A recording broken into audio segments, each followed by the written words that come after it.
So before I begin, I want to acknowledge a song that speaks to my nervous system like a prayer. It's called Home by Philip Phillips, and there's a line in it that says, "Settle down, it'll all be clear.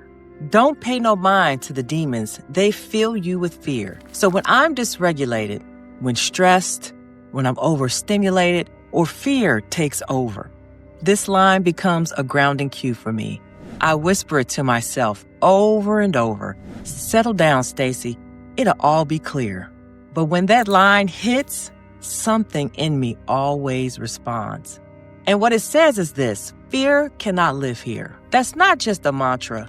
It's a nervous system boundary I have, a declaration that I live by, because I've spent too many sessions and too many seasons letting fear speak louder than my truth.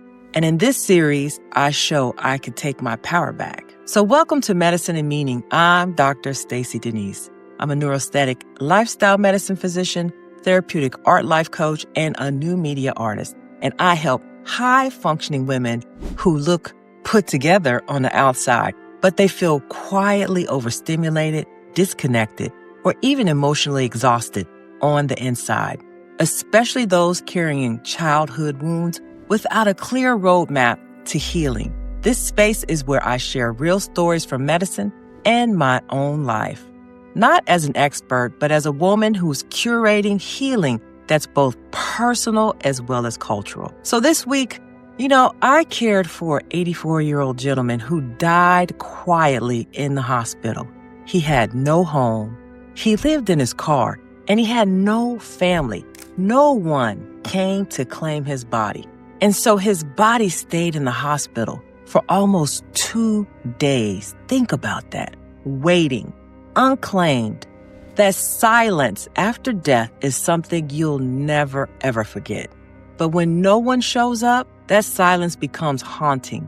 It made me ask, what does it mean to live a long life but die unseen? And deeper still, how many of us are alive right now but living emotionally unclaimed, disconnected from ourselves, ignoring our own story? So we're going to talk about stress, sleep, and emotional wellness and what role this plays in this story. And that moment reminded me why I don't just practice medicine.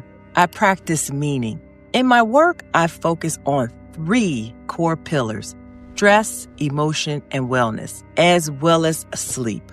Because when we ignore the voice that's inside of us, the one that's telling us to make that move or to choose differently, our bodies absorb the consequences. Stress becomes our baseline, sleep becomes shallow, and joy gets replaced with function. And before we know it, we are surviving what we were meant to heal. So I will leave you with this. Where in your life are you showing and staying too long? What part of you has gone unclaimed, even by yourself? You don't have to wait until your body shuts down or your soul goes silent.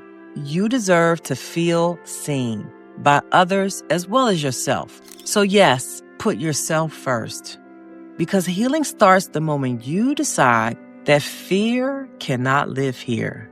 So thank you for joining me on this new episode, the Medicine and Meaning series, and I'll see you next week.